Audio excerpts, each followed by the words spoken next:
Extrait de la nouvelle Héloïse, 4e partie, lettre 17. Tandis que nous nous amusions agréablement à parcourir ainsi des yeux les côtes voisines, un séchard, qui nous poussait de biais vers la rive opposée, s'éleva, fraîchit considérablement, et quand nous songeâmes à revirer, la résistance se trouva si forte qu'il ne fut plus possible à notre frêle bateau de la vaincre. Bientôt les ondes devinrent terribles. Il fallut regagner la rive de Savoie et tâcher d'y prendre terre au village de Meillerie, qui était vis-à-vis de nous et qui est presque le seul lieu de cette côte où la grève offre un abord commode.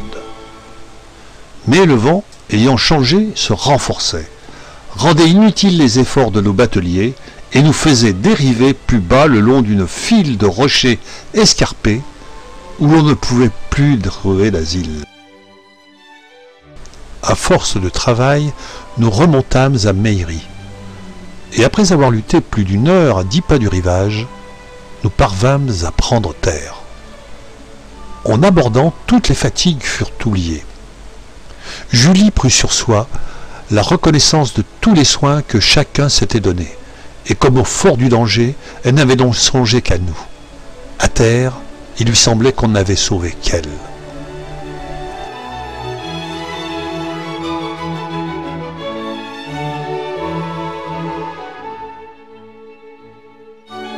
Vous savez qu'après mon exil du Valais, je revins il y a 10 ans à Meillerie, attendre la permission de mon retour.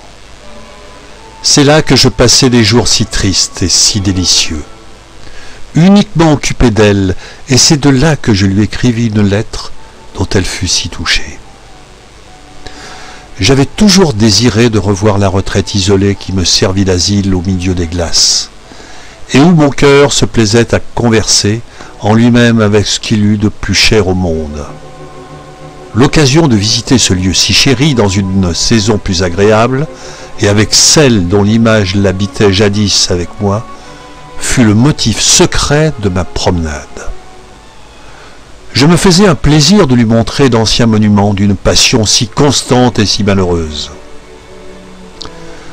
Nous y parvîmes, après 1 heure de marche, par des sentiers tortueux et frais, qui, montant insensiblement entre les arbres et les rochers, n'avaient rien de plus incommode que la longueur du chemin.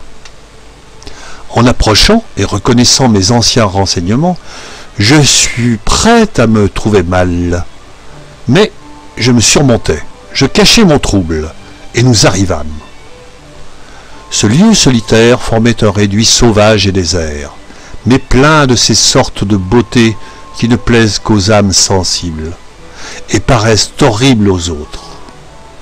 Un torrent, formé par la fonte des neiges, roulait à 20 pas de nous, une eau boueuse, et charriait avec bruit du limon, du sable et des pierres. Derrière nous, une chaîne de roches inaccessibles séparait l'esplanade où nous étions de cette partie des Alpes qu'on nomme les glacières, parce que d'énormes sommets de glace qui s'accroissent incessamment les couvrent depuis le commencement du monde.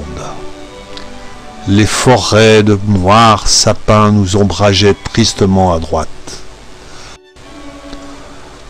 Voilà les pierres où je m'asseyais pour contempler au loin ton heureux séjour. Cette immense plaine d'eau que le lac forme au sein des Alpes nous séparait des riches côtes du pays de Vaud, dont la cime du majestueux Jura couronnait le tableau.